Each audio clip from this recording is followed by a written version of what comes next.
শান্তি ও মানবতার কবি রবীন্দ্রনাথ এই প্রতিপাদ্য ৩ দিনব্যাপী কর্মসূচি হাতে নিয়েছে সাংস্কৃতিক মন্ত্রণালয়। তারই অংশ হিসেবে কুষ্টিয়ার শিলাইদহে হচ্ছে জাতীয় পর্যায়ের মূল আয়োজন। এছাড়া কবির স্মৃতি বিজড়িত জেলাগুলোতেও চলছে নানা কর্মসূচি। বিস্তারিত প্রতিবেদনে।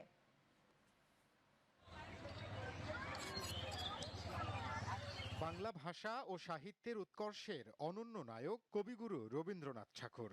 এই বরেণ্য বাঙালির ১৬৫তম জন্মজয়ন্তীতে কুষ্টিয়ার শিলাইদহের কুঠিবাড়িতে শুরু হয়েছে ৩ দিনের জাতীয় উৎসব। রবীন্দ্রনাথের স্মৃতি বিজড়িত কুষ্টিয়া শহরের ট্যাগর লজেও চলছে নানা আয়োজন। ওনার চেতনা, ওনার যে কবিতা, ওনার যে কাব্য, এটা আর কি আমাদের মতো যুবক বলেন বা আপনাদের মতো বয়স্ক যারা আছে সবার মনে প্রাণে কিন্তু কাছে। আমাদের একটা গ্রন্থাগার হোক রবীন্দ্রনাথ, যেটা আমরা তো আছি, আমাদের পরবর্তীতে যে জেনারেশনগুলো আসবে তারাও তার সম্বন্ধে অনেক ভালো কিছু জানুক। সিরাজগঞ্জের শাহজাদপুরের রবীন্দ্র কাছারিবাড়ি প্রাঙ্গণেও চলছে ৩ দিনের আয়োজন।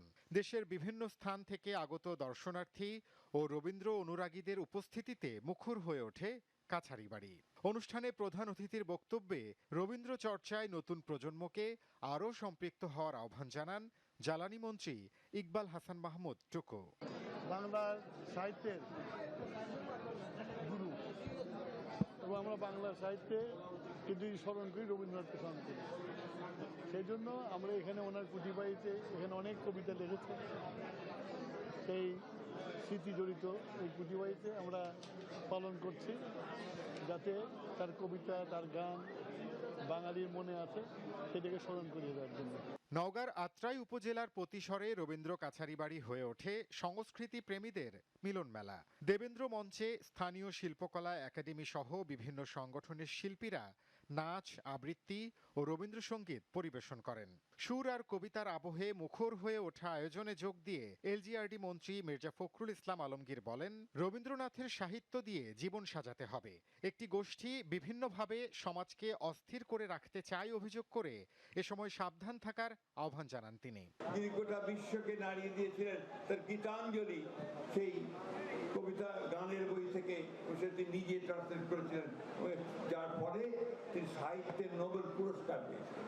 রবীন্দ্রনাথ হচ্ছে বিশ্ব মানবতার কবি এবং তার কবিতার মধ্য দিয়ে আমরা আমাদের জীবনকে সেভাবে ধীরে সাজাতে পারি। বাঙালির সৃজনে, মননে, রুচিতে, সংস্কৃতিতে রবীন্দ্রনাথ ঠাকুর এমন আষ্টে পৃষ্ঠে জড়িয়ে আছেন যে তার জন্মদিন এক আনন্দঘন উৎসবের উপলক্ষ হয়ে আছে জাতির জীবনে। বাংলাদেশ শিল্পকলা একাডেমি সহ দেশব্যাপী জেলা পর্যায়ের শিল্পকলা একাডেমিতেও নানা আয়োজনে পালিত হচ্ছে কবিগুরুর জন্মজয়ন্তী। Sakhawat Suman, channel 9 news desk.